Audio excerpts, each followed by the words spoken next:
আসসালামু সবাইকে। আশা করি সবাই অনেক ভালো আছো। তো দেখো আজকে আমরা কি পড়বো? আজকে আমরা পড়বো যে পোলার আয়ন, ফাজানের নীতি আর পোলারিটি। এই 3টা টপিক। এই 3টা টপিক অনেক গুরুত্বপূর্ণ। তার মধ্যে গতকালকে তোমাদের আমি দেখাইছি যে পোলারিটি যেটা। পোলারিটি ছিল যে এই জিনিসগুলো কিন্তু আমরা আগে গতকালকে পড়াইছি, তাই না? তো পোলারিটি জিনিসটা কি? সমযোজী যৌগের আয়নিক বৈশিষ্ট্য। পোলারিটি মানে কি? পোল তৈরি হবে। পোল মানে কি? প্লাস মাইনাস, তাই না? তেমন একটা সমযোজী যৌগ যেখানে কিন্তু প্লাস মাইনাস থাকে না। সমযোজী যৌগে ওরা ইলেকট্রন দুইজনে শেয়ার করে, হ্যাঁ, দুইজনে ইলেকট্রন একটা করে শেয়ার করে, কিন্তু এই দুইটা ইলেকট্রনকে যার তড়িৎ ঋণাত্মকতা বেশি সে কিন্তু নিজের দিকে নিয়ে নেয়, আর সে ইলেকট্রন নয়, এই জন্য সে আংশিক ঋণাত্মক, আর যে ইলেকট্রন ছেড়ে দিল সে আংশিক ধনাত্মক চার্জযুক্ত হয়। এই যে প্লাস মাইনাস তৈরি হইলো বা পোল তৈরি হইলো, এই জন্য আমরা বিষয়টারে বলতেছি পোলারিটি, তাই না? পোলারিটি হলো সমযোজী যৌগের আয়নিক বৈশিষ্ট্য। যৌগটা সমযোজী, কিন্তু সেখানে প্লাস মাইনাস তৈরি হবে, আংশিক প্লাস মাইনাস তৈরি হবে, পোল তৈরি হবে, এটাকে আমরা বলছি পোলারিটি। যেটার মেন কারণ কি? তড়িৎ ঋণাত্মকতা। যার তড়িৎ ঋণাত্মকতার মান বেশি সে আংশিক ঋণাত্মক হয়, সে ইলেকট্রন নেয়। তো পোলারিটি আমরা দেখছি, আজকে আমরা দেখব পোলার আয়ন। খুবই গুরুত্বপূর্ণ একটা টপিক, এখান থেকে তোমাদের সিকিউ আসেই। তো পোলার আয়ন ব্যাখ্যা করতে গেলে একটা ফাজানের নিয়ম চলে আসে, আর এই ফাজানের নিয়মটা আমরা দেখব। তো এখানে পোলার আয়ন ভার্সেস পোলারিটি। পোলার আয়নটা কি যদি আমি তোমাদের বলি, যে ক্যাটায়ন কর্তৃক অ্যানায়নের ইলেকট্রন মেঘের ঘনত্বকে নিজের দিকে আকর্ষণ করার ক্ষমতাকে পোলার আয়ন বলে, ঠিক আছে? মানে ক্যাটায়ন কী করবে? অ্যানায়ন যে আছে, অ্যানায়নের যে ইলেকট্রন আছে তাকে নিজের দিকে টেনে নেবে। তো এটাই হলো পোলার আয়ন। তাহলে এই পোলার আয়নটা আগেই তোমাদের বলি। আমরা পোলারিটি দেখলাম কি, যে সমযোজী যৌগের আয়নিক বৈশিষ্ট্য, মানে পোলারিটিতে কিন্তু প্লাস মাইনাস তৈরি হয়। পোলারিটি মনে রাখবা যে প্লাস মাইনাস তৈরি হয়। প্লাস মাইনাস তৈরি হওয়া কার বৈশিষ্ট্য? আয়নিক যৌগের বৈশিষ্ট্য। তাহলে এখানে প্লাস মাইনাস তৈরি হয় মানে আয়নিক বৈশিষ্ট্য তৈরি হয়। কই থেকে তৈরি হয়? সমযোজী যৌগ থেকে। তার মানে পোলারিটি হলো সমযোজী যৌগের আয়নিক বৈশিষ্ট্য। বিষয়গুলো কিন্তু ভালো করে মাথায় নিবা। পোলারিটি হলো সমযোজী যৌগের আয়নিক বৈশিষ্ট্য, আর পোলার আয়ন হলো আয়নিক যৌগের সমযোজী বৈশিষ্ট্য। আয়নিক যৌগের সমযোজী বৈশিষ্ট্য, ঠিক আছে? তাহলে পোলার আয়ন আমরা ব্যাখ্যা করব আয়নিক যৌগের সমযোজী বৈশিষ্ট্য। তোমরা জানো যে আয়নিক বন্ধন কেমনে গঠিত হয়? প্লাস মাইনাস, তাই না? এই যে সোডিয়াম প্লাস আর ক্লোরাইড মাইনাস, এই দুইজন মিলে সোডিয়াম ক্লোরাইড তৈরি করে। তাহলে সোডিয়াম ক্লোরাইড একটা কিন্তু আয়নিক যৌগ। সোডিয়াম ক্লোরাইড তৈরি হয়েছে কেমনে? একটা সোডিয়াম প্লাস আছে আর একটা ক্লোরাইড মাইনাস। তাহলে এই হলো সোডিয়াম প্লাস হলো ক্যাটায়ন, মাইনাস হলো অ্যানায়ন। তাহলে এই প্লাস আর মাইনাস, এই প্লাস মাইনাসের আকর্ষণের কারণে ওরা একসাথে জোড়া লাগিয়ে গেছে। তো এই বন্ধনটা হলো আয়নিক বন্ধন, ঠিক আছে? আর সমযোজী বন্ধন কেমনে? যেমন সমযোজী বন্ধন কেমনে গঠিত হয়? যেমন H2O, ঠিক আছে? H2O একটা অক্সিজেন, তার দুই পাশে দুইটা হাইড্রোজেন। তো অক্সিজেন সবার লাস্টে একটা ইলেকট্রন থাকে, হাইড্রোজেনের সবার লাস্টে একটা ইলেকট্রন থাকে। ওই দুইটা ইলেকট্রন মিলে বন্ধন গঠন করে। ফলে এই দুইটা ইলেকট্রনের মধ্যে একটা ছিল অক্সিজেনের আর একটা ছিল হাইড্রোজেনের। এখন এই দুইটা যে বন্ধনে অংশগ্রহণ করলো, ফলে এই দুইটা ইলেকট্রন অক্সিজেনেরও হয়ে গেল, আবার এই দুইটা ইলেকট্রন হাইড্রোজেনেরও হয়ে গেল, ঠিক আছে? হাইড্রোজেনের কাউন্ট করার ক্ষেত্রে এই দুইটা ইলেকট্রন হাইড্রোজেনের, আবার অক্সিজেনের এই দুইটা ইলেকট্রন। তাহলে সমযোজী বন্ধনের সুবিধা এইটাই, যে বন্ধনে অংশগ্রহণকৃত ইলেকট্রন দুইজনেরই থাকে। কিন্তু তাহলে এই পাশে একটা ইলেকট্রন, এই পাশে একটা ইলেকট্রন আছে, এই দুইটা ইলেকট্রন হাইড্রোজেনের, এই দুইটা ইলেকট্রন অক্সিজেনের। তাহলে তোমরা জানো অক্সিজেনের সবার লাস্ট ইলেকট্রন থাকে 6টা। ফলে এই ফলে এই যে 2 2 4, আর এই যে একটা 5, এই যে একটা 6, ঠিক আছে? কিন্তু এই 5 নাম্বার এই ইলেকট্রনটা এর সাথে আরেকটা ইলেকট্রনের সাথে বন্ধনে অংশগ্রহণ করছে, ফলে এই দুইটা ইলেকট্রন অক্সিজেনের। আবার এই 6 নাম্বার ইলেকট্রনটা এটাও হাইড্রোজেনের সাথে অংশগ্রহণ করছে, ফলে এই দুইটা ইলেকট্রন এর। ফলে 2 4 6 8 অক্সিজেনের হয়ে গেল 8টা, মানে সে অষ্টক নিয়ম পূরণ করলো, তাই না? তাহলে সবাই তো এইটাই চায়, অষ্টক নিয়ম পূরণ করতে চায়। আবার হাইড্রোজেন দেখো, এই হাইড্রোজেনের এই দুইয়ের নিয়ম পূরণ করলো। তাহলে অক্সিজেনও 8 নিয়ম পূরণ করলো, হাইড্রোজেনের 2 নিয়ম পূরণ করলো, তাদের একটা ইলেকট্রন নর্মালি শেয়ার করার মাধ্যমে। তাহলে এইটা হলো সমযোজী বন্ধন। কিন্তু অক্সিজেনের তড়িৎ ঋণাত্মকতা 3.5, হাইড্রোজেনের 2.1। তাহলে এই যে তড়িৎ ঋণাত্মকতা একটা ফ্যাক্টর, এইটাই মেনলি কী করতেছে? এই যে একটা সমযোজী যৌগ যেখানে ইলেকট্রন দুইজনেই দিতেছে, সমযোজী যৌগে এও ইলেকট্রন দিবে, এও ইলেকট্রন দিবে, দুইজন ইলেকট্রন দিয়ে শেয়ার করবে, ঠিক আছে? এরও দুইটা এমন। তাহলে এই যে তড়িৎ ঋণাত্মকতা অক্সিজেনের বেশি, ফলে এই দুইটা শেয়ারকৃত ইলেকট্রন সে তার নিজের দিকে টেনে নেবে, তার টেনে নেওয়ার ক্ষমতা বেশি, ঠিক আছে? যার পাওয়ার বেশি, মনে করো এটা পাওয়ার বেশি, ঠিক আছে? শেয়ার তো দুইজনেই করছো তোমরা, কিন্তু কার ক্ষমতা বেশি? তাহলে অক্সিজেনের এই যে 3.5 এর ক্ষমতা বেশি, ফলে এই দুইটা ইলেকট্রন নিজের দিকে টেনে নেবে, ফলে ইলেকট্রন নেওয়া মানে মাইনাস। ফলে অক্সিজেন আংশিক ঋণাত্মক আর হাইড্রোজেন আংশিক ধনাত্মক হয়। তাহলে এই যে প্লাস মাইনাস তৈরি হলো, যেটা কিন্তু আয়নিক যৌগের বৈশিষ্ট্য ছিল, ফলে যৌগটা ছিল সমযোজী, কিন্তু তার আয়নিক বৈশিষ্ট্য আস্তে আস্তে আসতেছে। তাহলে এটা হলো সমযোজী যৌগের আয়নিক বৈশিষ্ট্য, যেটা হলো পোলারিটি। আর পোলার আয়ন হলো যৌগটা, এই যে NaCl যৌগটা কি আয়নিক, কিন্তু এর এখন কি হবে, এর এখন মনে করো সমযোজী বৈশিষ্ট্য তৈরি হবে। ওই জিনিসটা কেমনে হয় দেখো, আমি যদি দেখাই যে এটা মনে করো যে একটা ক্যাটায়ন, মনে করো সোডিয়াম, এটা তাহলে এই ক্যাটায়ন যেটা, এটা ক্যাটায়ন, ঠিক আছে, আর এটা মনে করো অ্যানায়ন, তাহলে অ্যানায়নের ইলেকট্রন মেক এইটা, ঠিক আছে। তাহলে এখন কোনো কারণে এই যে ক্যাটায়ন যেটা আছে অর নিউক্লিয়াস যে মিডিলে, এই ক্যাটায়নের নিউক্লিয়াসটা কী করবে, অ্যানায়নের যে ইলেকট্রন, এগুলো তো ইলেকট্রন, এখানে তো ইলেকট্রন থাকে, এখানে তো ইলেকট্রন থাকে, তাই না, এটা হলো নিউক্লিয়াস আর এগুলো তো ইলেকট্রন।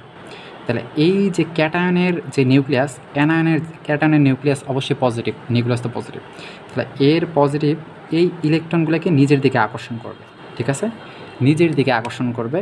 এই আকর্ষণ করার কারণে এই যে ইলেকট্রন যে মেঘটা এভাবে ছিল, সেটা আকৃতি বিকৃত ঘটে এইরকম হয়ে যাবে, ঠিক আছে, এইরকম হয়ে যাবে।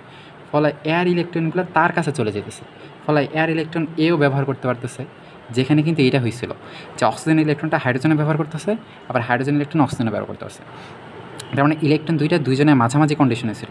তেমনি এখানেও দেখো এয়ার কাছের ইলেকট্রন কিন্তু এয়ার কাছে চলে গেল, ফলে এয়ার ইলেকট্রনটা ইউজ করতে পারতেছে। ফলে এটা আসলে কী ধর্ম, সমযোজী ধর্ম না। ফলে যৌগটা ছিল আয়নিক, আয়নিক মানে তাদের ইলেকট্রন তাদের কাছে ছিল, দুইজন আলাদা আলাদা ছিল, কেউ ইলেকট্রন শেয়ার করেনি। কিন্তু এই যে এয়ার যে নিউক্লিয়াসের পজিটিভ চার্জ, এয়ার ইলেকট্রন মেঘকে নিজের দিকে টেনে নিতেছে, ফলে এয়ার যে আকৃতি গোলাকার, সেটা কিন্তু বিকৃতি ঘটতেছে, বিকৃতি ঘটে এয়ার ইলেকট্রনগুলো ওর দিকে চলে যেতেছে। ফলে ইলেকট্রন আরেকজন ব্যবহার করতে পারতেছে, মানে কি এটা সমযোজী বৈশিষ্ট্য। তাহলে এই যে আয়নিক যৌগের যে ইলেকট্রন মেঘের বিকৃতির কারণে একটা সমযোজী বৈশিষ্ট্য তৈরি হইতেছে, এইটারে বলে পোলার আয়ন, বুঝছো। তাহলে এই পোলার আয়নটা কীভাবে হবে, কখন বেশি হবে, কখন কম হবে, এইটা একজন বিজ্ঞানী বলছে এটা হলো ফাজান, ঠিক আছে। তোমাদের এইখান থেকে কিন্তু সিকিউ আসে, সিকিউ মাস্ট আসবে, 100% গ্যারান্টি এখান থেকে একটা সিকিউ আসবে। তাহলে পোলার আয়ন কি, পোলারিটি কি, এটা তোমাদের আমরা বুঝাইছি। তাহলে পোলার আয়ন হলো আয়নিক যৌগের সমযোজী বৈশিষ্ট্য, মানে ইলেকট্রনগুলো মিডিল কন্ডিশনে যাবে, একজন ক্যাটায়ন সবসময় ইলেকট্রন মেঘকে টানবে। অ্যানায়নের নিউক্লিয়াস কিন্তু এয়ার ইলেকট্রনকে টানতে পারবে না, ঠিক আছে, কেন পারবে না ওটা আমি বলতেছি। সবসময় অ্যানায়নের ইলেকট্রন মেঘের বিকৃতি ঘটবে, এইদিকে আসবে, ক্যাটায়ন ইলেকট্রন মেঘ আসবে না, কেন আসবে না এটা আমরা ফাজারের নীতিতে যাওয়া ব্যাখ্যা করব। তাহলে পোলার আয়ন হলো আয়নিক যৌগের সমযোজী বৈশিষ্ট্য, আর পোলারিটি হলো সমযোজী যৌগের আয়নিক বৈশিষ্ট্য, এটা কখনোই ভুল করো না, ঠিক আছে। তাহলে এবার আসে ফাজারের নীতি। তো ফাজারের নীতি কী বলছে, যে ক্যাটায়নের আকার যত ছোট হবে, অ্যানায়নের আকার যত বড় হবে, এই ক্ষেত্রে পোলার আয়ন বেশি, মানে কোন কোন ক্ষেত্রে পোলার আয়ন বেশি হবে সে ওইটাই বলছে বিজ্ঞানী ফাজান।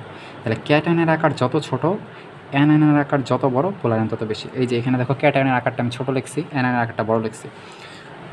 একটা জিনিস কল্পনা করো, এটা আমি আরও বড় লিখলাম, তাহলে অ্যানায়নের আকার যদি আরও বড় হয়, ক্যাটায়নের আকার ছোটো মানে কি জানো, তার কক্ষপথ ছোটো, ফলে এর নিউক্লিয়াস থেকে আর ইলেকট্রনের দূরত্ব কিন্তু কাছেই, তাই না, যেহেতু আকার ছোটো, ফলে এই ইলেকট্রনটা কিন্তু নিউক্লিয়াস থেকে একবারে কাছেই অবস্থান করতেছে।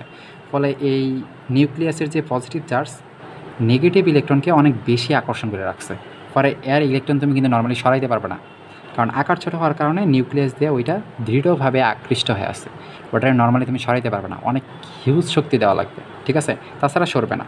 তো এই জন্যে ক্যাটায়নের ইলেকট্রন নর্মালি অন্য কেউ সরাইতে পারে না।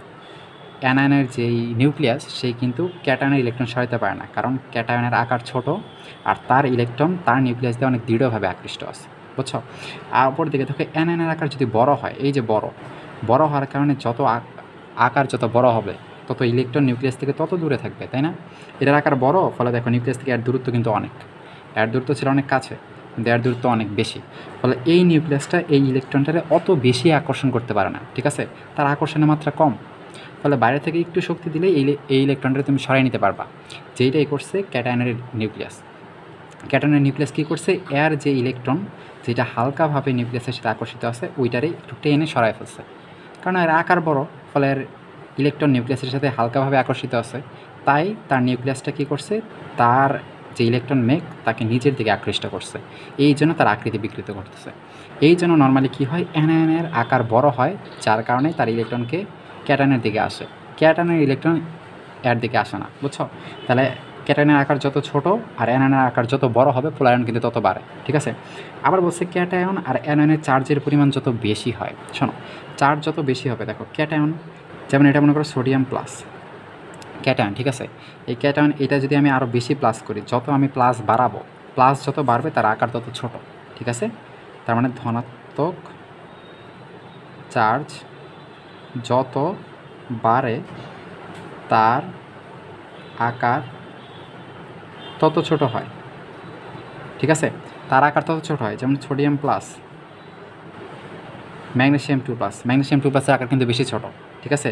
অ্যালুমিনিয়াম 3+, এর আকার আরও ছোট। তেমনি নর্মাল একটা জিনিসের যেমন ম্যাগনেসিয়াম মনে করো যে প্লাস, এর থেকে এই যে 2+, এর আকার বেশি ছোট, ঠিক আছে।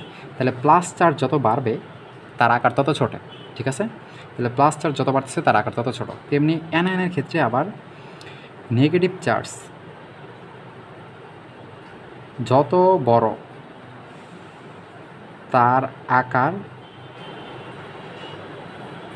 তত বড়, ঠিক আছে। তাহলে নেগেটিভ চার্জ যত বড় হবে, অ্যানায়নের চার্জ যত বড় তার আকার কিন্তু তত বড় হইতেছে। ফলে ক্যাটায়নের চার্জ বাড়তেছে মানে তার আকার ছোট হইতেছে, কারণ চার্জ যত বাড়ে ক্যাটায়নের প্লাস যত বাড়বে তার আকার ছোট হবে, আর অ্যানায়নের চার্জ যত বাড়তেছে তার আকার তত বড় হইতেছে। ফলে আমার প্রথম সূত্র তো বইটাই বলছে যে ক্যাটায়ন যত ছোট হবে, অ্যানায়ন যত বড় হবে তত বেশি পোলারায়ন হবে। তাহলে ক্যাটায়নের চার্জ বাড়া মানে ক্যাটায়ন তত ছোট হইতেছে, আর অ্যানায়নের চার্জ বাড়া মানে অ্যানায়ন তত বড় হইতেছে। তাহলে এই 2 নম্বর কন্ডিশনটা কিন্তু 1 নম্বর কন্ডিশনের মতোই, তাই না। 2 নাম্বারটা কিন্তু 1 নাম্বারটাই ধরতে গেলে। তাহলে এটা মনে রাখবা যে ক্যাটায়নের চার্জ যত বাড়ে বা অ্যানায়নের চার্জ যত বাড়ে, মানে নেগেটিভ যত বাড়ে, -1 থেকে -2 বেশি বড়, -2 থেকে -3 বেশি বড়, ঠিক আছে। তেমনি ক্যাটায়নের ক্ষেত্রে +1 থেকে +2 বেশি ছোট, +3 মানে প্লাস যত বাড়বে আকার তত ছোট হবে, নেগেটিভ যত বাড়বে আকার তত বড় হবে। তাহলে ওই আকার ছোট বড় এই প্রথমে যেটা কন্ডিশন সেটাই, হ্যাঁ। ক্যাটায়নের আকার যত ছোট, অ্যানায়নের আকার যত বড়, ওইটাই। তাহলে এই দুইটা প্রায় এক। অ্যান্ড 3 নাম্বার একটা আছে যেটা খুব একটা ইউজ করা লাগে না, তোমাদের ম্যাক্সিমাম সৃজনশীল বা এমসিকিউ সব 1 আর 2 এই দুইটা কন্ডিশনেই মানে ফলো করে করা যায়। কিন্তু 3 নাম্বার এটা বলছে যে ক্যাটায়নের ইলেকট্রন বিন্যাসে যদি ডি আর এফ অরবিটাল থাকে, সাপোজ তুমি এমন একটা ক্যাটায়ন নিলা যেটার সর্বশেষ ইলেকট্রনগুলো নর্মালি দেখবে যে ডি আর এফ আছে, তো তাদের ক্ষেত্রে পোলারায়ন অনেক বেশি হয়।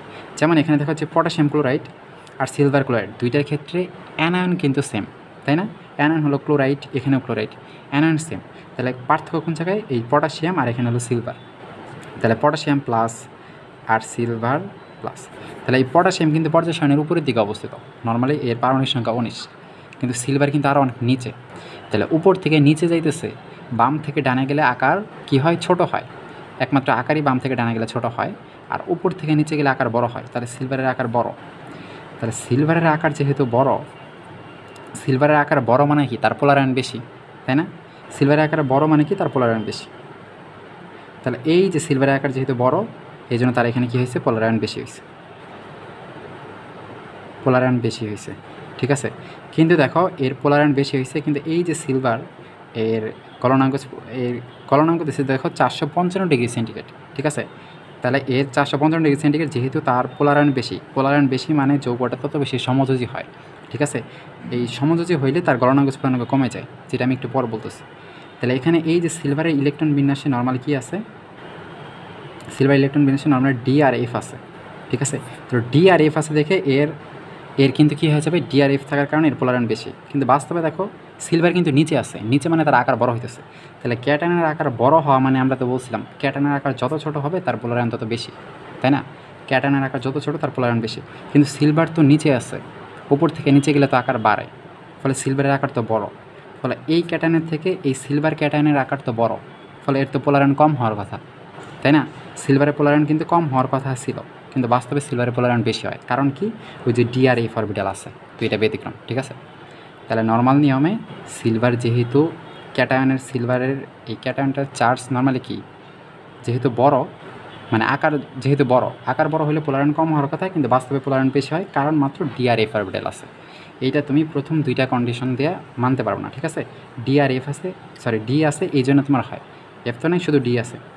তাহলে কপার একটা তোমরা এই সিলভারে দেখবা যে ডি আছে, এই জন্য নর্মালি কী হয়, এর পোলারায়ন বেশি হয়, বুঝছো। তো এরপরে একটা দেখাই, এই যে এরপরে যেটা আছে, এই পোলারায়ন বেশি হলে আমার সুবিধা কী, আসলে পোলারায়ন বেশি হলে কী হয়। তাহলে দেখো একটা যৌগের পোলারায়ন যত বেশি হয়, যৌগটা তত বেশি সমযোজী, ঠিক আছে। যৌগটা তত বেশি সমযোজী, কারণ পোলারায়ন এটা কার বৈশিষ্ট্য, আয়নিক যৌগের বৈশিষ্ট্য। আমি বলছি পোলারায়নটা আয়নিক যৌগের বৈশিষ্ট্য, ফলে পোলারায়ন যত বেশি হইতেছে, যৌগটা কী হইতেছে, আয়নিক থেকে তত বেশি সমযোজী হয়ে যেতেছে, তাই না? তার আচরণ থেকে বিচ্যুত ঘটতেছে। যৌগটা ছিল আয়নিক কিন্তু হয়ে যেতেছে সমযোজী, তাই না? ফলে পোলার আয়ন যত বেশি হবে যৌগটা তত বেশি সমযোজী হবে, আয়নিক থেকে দূরে চলে যাবে। আর সমযোজী হওয়া মানে তার গলনাঙ্ক স্ফুটনাঙ্ক কম। একটা জিনিস মনে রাখবা, আয়নিক হইলে আয়নিকের কিন্তু গলনাঙ্ক স্ফুটনাঙ্ক বেশি। আয়নিক এর গলনাঙ্ক স্ফুটনাঙ্ক সবসময় বেশি হয়, প্লাস মাইনাস তৈরি করে। কিন্তু সমযোজী যৌগ যত বেশি, সমযোজী যৌগ মানে তার গলনাঙ্ক স্ফুটনাঙ্ক কম, ঠিক আছে? তাহলে যেহেতু যৌগটার পোলার আয়ন বেশি হয়েছে এই জন্য যৌগটা সমযোজী হয়ে যেতেছে। তাহলে সমযোজী হওয়ার কারণে এর গলনাঙ্ক স্ফুটনাঙ্ক কম হবে। এটা পোলার দ্রাবকে দ্রাব্যতা কমবে, মানে পানিতে অদ্রবণীয় হয়ে যাবে, ঠিক আছে? পানিতে দ্রাব্যতা কমবে। পোলার আয়ন যত বেশি সে পোলার দ্রাবকে তত বেশি কম দ্রবীভূত হবে, ঠিক আছে? পানিতে মিশাইলে মিশবে না। তাইলে পোলার দ্রাবকে দ্রবণীয়তা কম।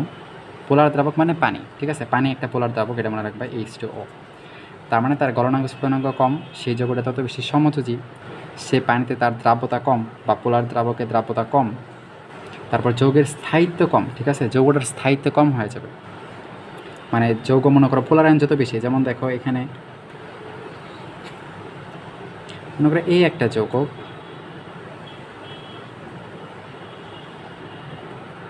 হ্যাঁ এটা একটা যৌগ, আর আচ্ছা এই দেখো PbI2, ঠিক আছে?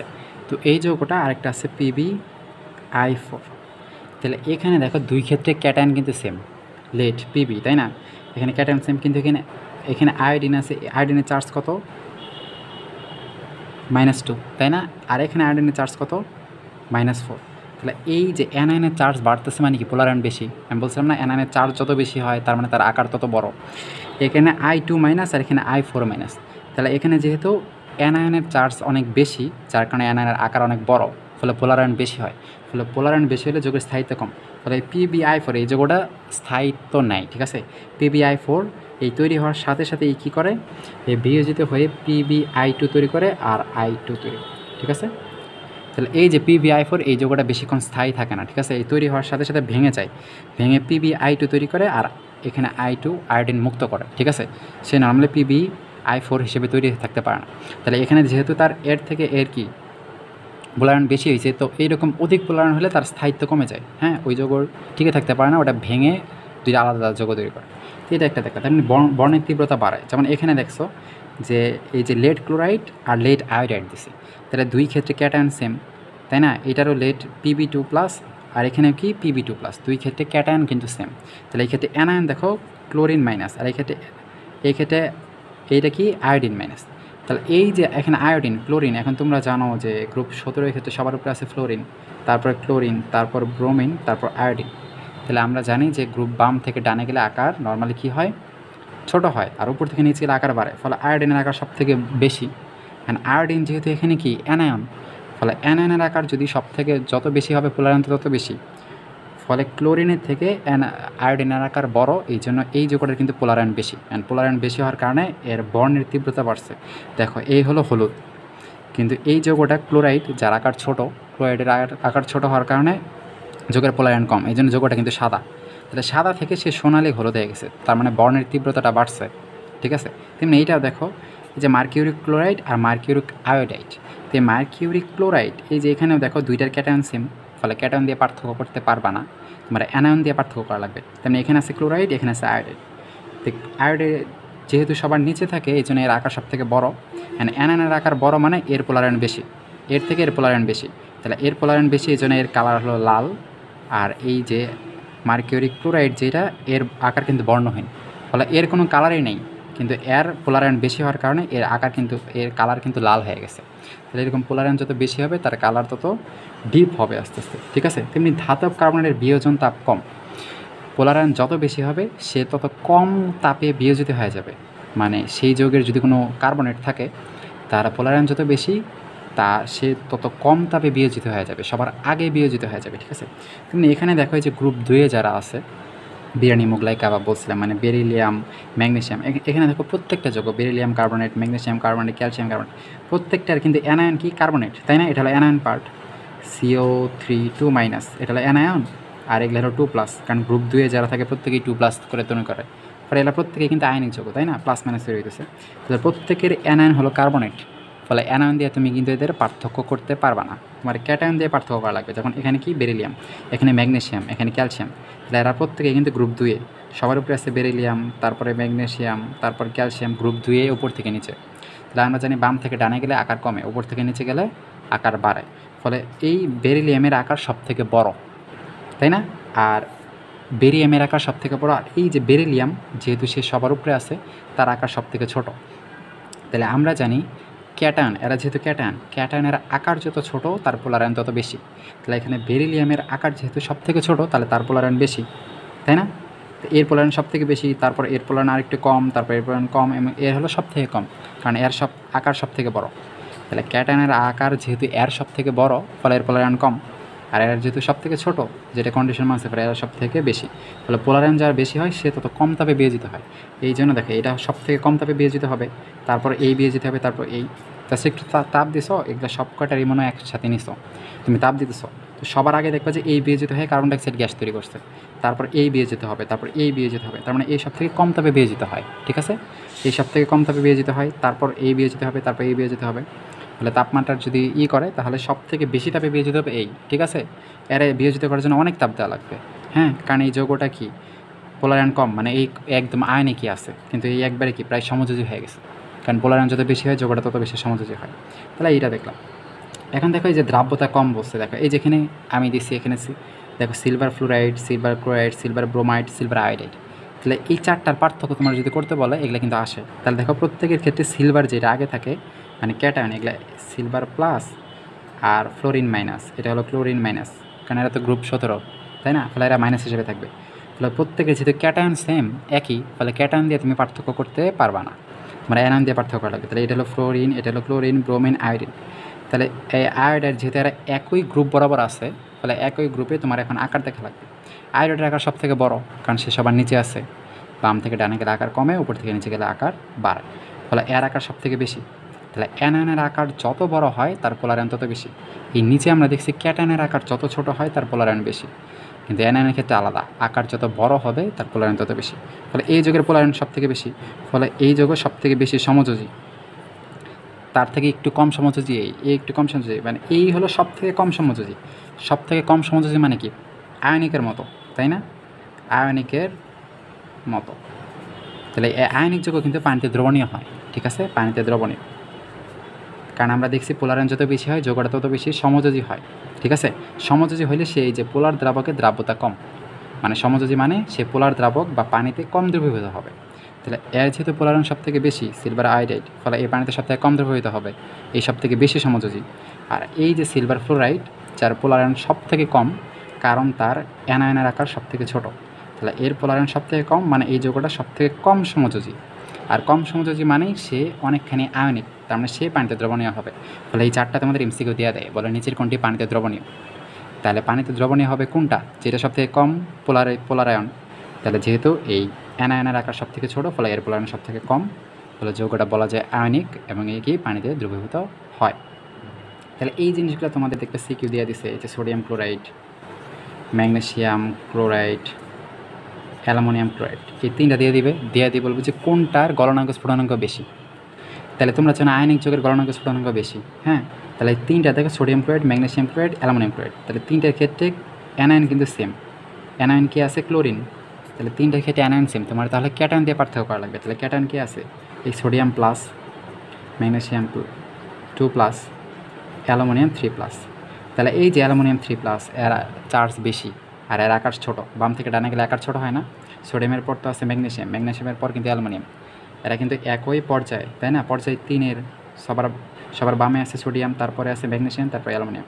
তাহলে অ্যালুমিনিয়াম যেহেতু ডানে যাইতেছে, একই সাথে চার্জ বেশি হলে আমরা জানি আকার ছোট হয়, তাহলে সে যেহেতু ডানে আছে এই জন্য তার আকার ছোট, আবার একই সাথে তার চার্জও বেশি, পজিটিভ চার্জ বেশি, তার মানে তার আকার ছোট। তাহলে এর আকার যেহেতু ছোটো, ফলে এর পোলারায়ন সব থেকে বেশি, ফলে এই যৌগটা সব থেকে বেশি পোলারায়ন হবে। আর পোলারায়ন হওয়া মানে কি সমযোজী বৈশিষ্ট্য, ফলে এর সব থেকে বেশি সমযোজী, তারপর এই একটু কম সমযোজী, আর এই একদমই কম সমযোজী। তার মানে এই একদমই কম সমযোজী মানে কি আয়নিক, যে যত বেশি সমযোজী সে তত কম আয়নিক, ফলে এই যৌগটা সব থেকে বেশি আয়নিক, তারপর এই আয়নিক, তারপর এই আয়নিক। ফলে গলনাঙ্ক স্ফুটনাঙ্ক সব থেকে বেশি এর, তারপর এর, তারপর এর, ঠিক আছে? পোলারায়ন যার বেশি তার গলনাঙ্ক স্ফুটনাঙ্ক সব থেকে কম। তাহলে এর থেকে আর একটু কম, ফলে এর থেকে এর গলনাঙ্ক স্ফুটনাঙ্ক একটু বেশি হবে। আর তার থেকে এই সোডিয়াম ক্লোরাইড যার পোলার আয়ন সব থেকে কম, ফলে সে সবচেয়ে বেশি আয়নিক, ফলে এর গলনাঙ্ক স্ফুটনাঙ্ক সব থেকে বেশি। ফলে সোডিয়াম ক্লোরাইডের গলনাঙ্ক স্ফুটনাঙ্ক বেশি, তারপরে একটু বেশি ম্যাগনেসিয়াম ক্লোরাইড, তারপর একটু বেশি অ্যালুমিনিয়াম ক্লোরাইড। তাহলে এগুলো তোমাদের যৌগ দেয়, তোমাদের যৌগ কয়েকটা যৌগ দিলে তোমাদের সবার আগে দেখা লাগবে এদের পার্থক্য করা যায় কী দিয়ে, অ্যানায়ন দিয়ে না ক্যাটায়ন দিয়ে। যদি অ্যানায়ন সেম থাকে তাহলে ক্যাটায়নগুলো দেখবা, ক্যাটায়নের চার্জ দেখবা, ক্যাটায়নের আকার দেখবা, যেই ক্যাটায়নের আকার সব থেকে ছোটো তার পোলার আয়ন বেশি। আর যদি দেখো ক্যাটায়ন সেম তাহলে অ্যানায়ন দেখবা, যে অ্যানায়নের আকার সব থেকে বড় তার পোলার আয়ন বেশি। ক্যাটায়নের আকার যত ছোট পোলার আয়ন তার তত বেশি, অ্যানায়নের আকার তার যত বড় তার পোলার আয়ন বেশি। আর পোলার আয়ন বেশি হলে কী হইতেছে, যৌগ তত বেশি সমযোজী, তার গলনাঙ্ক স্ফুটনাঙ্ক তত কম, হ্যাঁ তত বেশি সমযোজী মানে তত কম আয়নিক। তারপর পোলার দ্রাবকে দ্রবণীয়তা কম, যৌগের স্থায়িত্ব কম, বর্ণের তীব্রতা বেশি, হ্যাঁ ধাতব কার্বনের বিয়োজন তাপ বেশি, মানে অল্পতে বিয়োজিত হবে। তাহলে এই জিনিসগুলো তোমরা একটু প্র্যাকটিস করলে তোমরা দেখবে পাবা বই যদি প্র্যাকটিস করো। তাহলে আজকে এই পর্যন্তই থাক। আল্লাহ হাফেজ সবাইকে।